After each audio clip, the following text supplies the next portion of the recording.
ආගම් ලෝකෙට උපන්නේ තමන්ගේ වාසියටද නැත්තම් මිනිස්සු හොඳ මාර්ගයට යොමු කරන්නද කියලා අපි නිතර අහන ප්‍රශ්නයක්.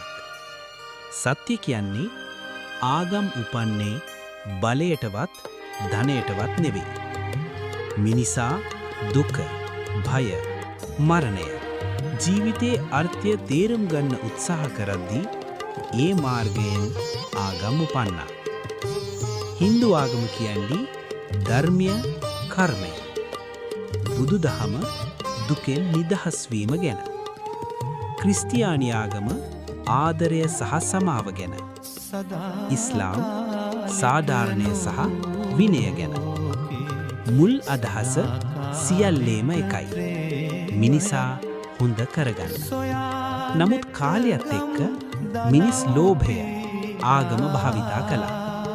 එතනින් බෙදීම, වෛරය, යුද්ධ උපන්නා. එය ආගමේ වැරදි නෙවෙයි. මිනිසාගේ වැරදි. ආගම මාර්ගයයි. ගමන් කරන්නේ මිනිසා.